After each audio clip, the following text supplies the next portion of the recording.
Hello everybody, welcome to day 2 of the book reviews. And for today's first book review, I think I'm going to start off with this book. It is called Somewhere in the World Right Now, and it's by Stacy Shute. And this is a very cute book, and I actually really love giving this book to students and showing them, because at first when they look at it, they're not really into it. They think it's kind of boring. But don't judge a book by its cover. I always make them open it, look at the first page, try to ask them what they think this book will be about. And it's a little summary. It's just a student, a kid of his own. He knows what time it is and what he's doing, but what about what somebody else is doing across the world and what time it is over there? So basically, it just takes you on a little journey, a little adventure throughout the world and the different time zones, a different culture. And it's a very interesting book, and it's very helpful. It's a good information book to help you learn, okay, when I'm in bed over here in Australia, they're over here doing that. And some students don't know that until they're able to read a book or they learn throughout school. So I like this, and I would categorize this into children's literature because of the lesson and the teaching message behind it. I think it does fit more towards the children's aspect of it.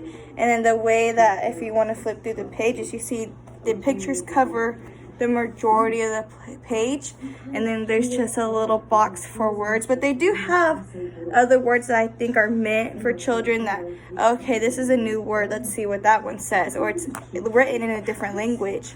So that's really cool for them to be like, oh, look, not all words are the same words as mine. So not only are they learning different times and different cultures, they're learning different words. So this is one thing I really like about this book, and why I think it's more categorized towards children's literature, because of the message and the picture and the way the text is laid out. But if you want to transition from something if you want to go from something little like this to maybe a little bit more upper level, if that's what you want to call it, but I wouldn't consider that.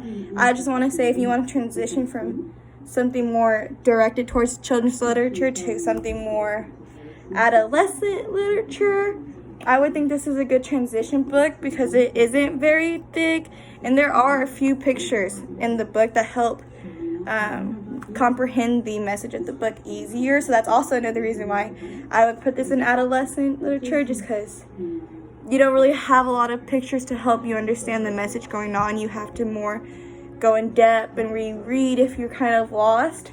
And a little summary of this book. This one is called Pokémon Splashdown in a Circloon City.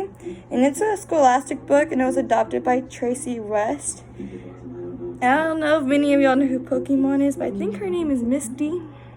I haven't watched Pokémon in a long time, but this Misty, and this takes me on her adventure. So the original Pokémon is based off of Ash and his adventure in becoming a Pokémonster. Well, push Ash aside and get to learn about the female in Pokemon and see how her journey was going through it and her different abilities. And this is just a good book for the adventure. If you want to be taking on an adventure in a tell world, this is it. And this is also great to take your student from this book to this book. It's a great little transition, and not too big different words either. So these are my 2 book reviews. I hope y'all enjoyed today's video. I'll see y'all again tomorrow with 2 different books.